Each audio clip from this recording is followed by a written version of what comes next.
Hello guys, welcome to Open Techno. Today I'm going to introduce you to a surveillance camera, a completely autonomous security camera in every sense. It will have a solar panel, it will have battery autonomy, it will have a local secure digital card, and a SIM card. So it can connect to the internet and send us alerts even if we're in a remote place without Wi-Fi. This is the IMOU AO VPAN Tilt 3K, a truly impressive camera at a very competitive price. I'll discuss this in detail in this video so you can learn about it and consider it for your home security.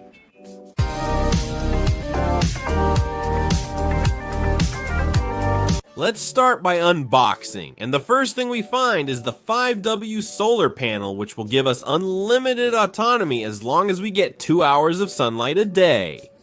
With these 2 hours of sunlight, it will be more than enough to keep the security camera's battery charged. However, well, we'll see how this works later. Then we'll find the camera itself, the mounts, both for the solar panel and for the camera, which we'll screw in with a drill. Well, we get all the necessary materials to install it outdoors, and finally we have a USB cable that we can use in case we need to charge the camera using a power bank, connection to the electrical grid, and because, maybe we don't have sunlight and for a few days we can't get it to charge. Just so you know, we can do it manually without any problem. A key point about this camera is its extremely fast installation. We've set it up in a test environment but haven't mounted it yet. That would have taken us a bit more time, but I think in 10-15 minutes you can have it up and running without any doubt. This camera, besides being independent in terms of electricity, also comes with a 32GB micro secure digital card inside, where it will store all kinds of video and photo data before uploading them to the cloud. And in addition, we will have a pre-installed SIM card that will offer us up to 6GB. During the very first weeks of using this camera, you will need to use the SIM card. So in this case, we are going to connect the solar panel to the camera, which will make the camera start working immediately. It turns on and waits for us to sync it with our EMO app. It's super simple. We download the app, scan the QR code on the bottom of the camera, and it connects automatically. We will have a connection from the very first moment because we are going to use that QR code and the integrated SIM card that comes with free data. However, we will also be able to connect it, of course, to our Wi-Fi network if we have coverage in the place where we install it. This saves data and, most importantly, delivers faster speeds and a much more stable connection.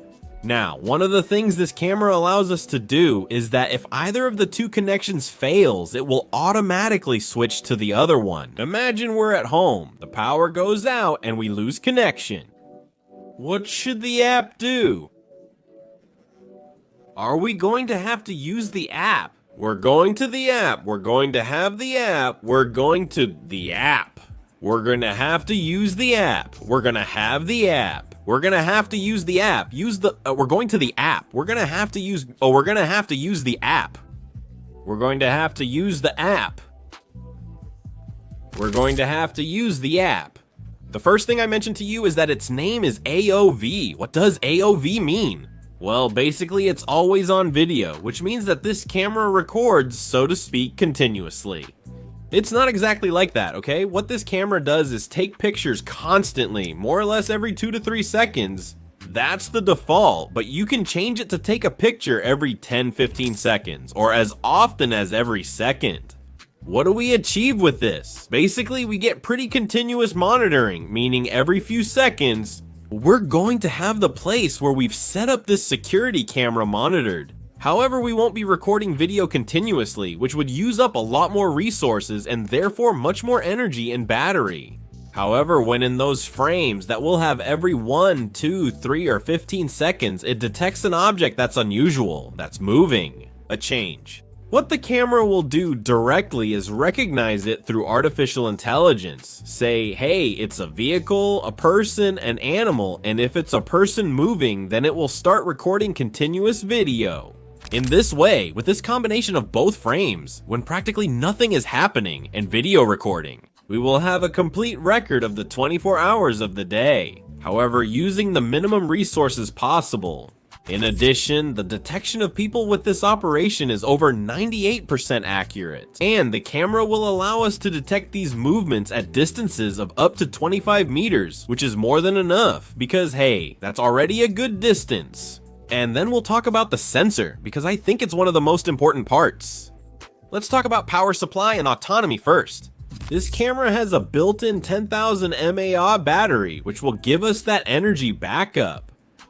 However, we will need to have it connected to electricity for at least 2 hours every day to provide energy to that battery. So the 5W solar panel that comes with it, if we have it connected and it gets sunlight for 2 hours each day, at least, we're going to have the camera fully powered indefinitely. We won't need an outlet, a power bank, or anything like that.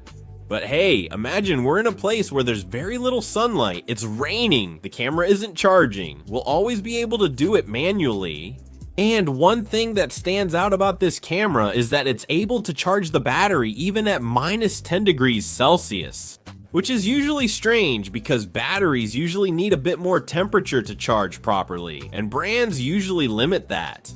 But all these conditions mean, as I said before, we can use this camera anywhere, from a completely remote house in the countryside to a chalet in the middle of the city. And won't we need to use data for that maybe? In terms of image quality, here we have a 5 megapixel sensor that records video in 3K and has an 8x digital zoom. We'll have night vision through infrared, which is pretty typical for situations where we don't want to light up a scene with a flash. And we'll be able to see it directly that way. However, we'll also have some lights, some that simulate police lights, and others that are very bright and practically turn the scene into daylight, so that in situations of complete darkness, we can perfectly monitor what's happening in our house. Now, something that really caught my attention, in some shots, you'll see that we were practically filming at night already. However, the camera's sensor produces spectacular brightness. Even when it appears to be nighttime with no light left, it's still the case. The camera doesn't need any kind of lighting to record a video, get a good image, and detect people. As I said, the image quality is super good, and the camera uses it to make the best possible human detection. On the other hand, I should mention that the camera's viewing angles are going to be practically 360 degrees. We're not going to be limited to 340 degrees, which is really good. In my personal recommendation, I suggest placing this camera in a corner so that the camera doesn't have to move much either. For example, to follow a thief who has broken into our yard. For example, we made the mistake of testing it in the middle of the yard, and when the camera tried to detect us, well, it has to make very quick movements and loses track of the subject. However, if you put it in a corner, the movements it has to make are minimal and it's going to work much better. Then, on the other hand, regarding the vertical angle, we'll count from 0 degrees, that is, from the horizon we'll be able to go down up to 90 degrees vertically. That's fine, this camera is for outdoor use and has an IP66 rating. So, hey, if it's raining, don't worry, water won't get in and it will keep working completely normally. From those -10 degrees I mentioned earlier for charging, and from -20 degrees for its regular operation. The camera's recognition honestly works very well. As soon as it detects movement, it starts recording, detects people, and follows them in all the movements they make. Now let's go to the mobile app, because the mobile app is really where we're going to receive notifications about what's happening in our house.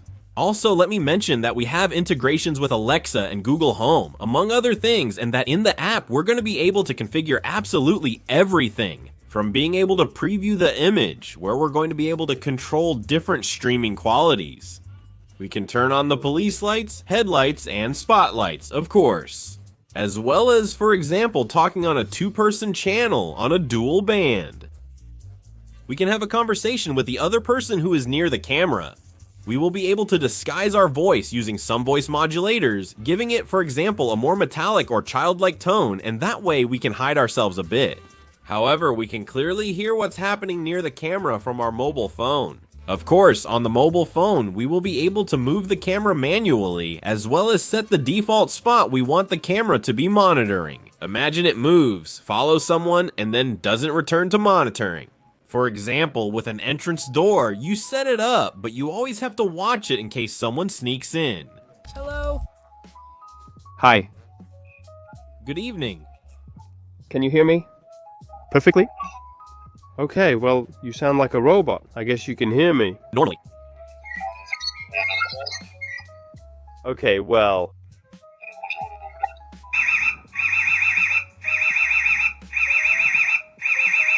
On the other hand, we can also set up some functions, like, for example, hey, we want it to detect people and then trigger a siren, an alarm, or some lights. If not, we can configure all of this to our liking. Just like, for example, hey, if 2 intrusions are detected in less than 30 seconds, don't send me 2 alerts, because it's probably the same intrusion. In this case, all those times can be configured, as well as the behavior, sounds, alarms, and sirens. Do we want it to do it or not? This just means exploring the app a little, and you'll find everything super easy. We're showing you some configuration examples in the images, and with that said, I think I've explained everything about how the camera works. Now, if you think I've missed something that you find interesting, don't hesitate to ask about it down below in the comments. I think it's a pretty competitive camera in terms of price, especially because it's completely autonomous. It comes with a data card, a microSD card, and of course with that solar panel that's gonna give us infinite electricity for our surveillance camera. Any additional discounts we find these days, we'll leave them below in the description, don't have any doubts about it. I hope you enjoyed the video. If you did, leave a like and see you next time. Goodbye.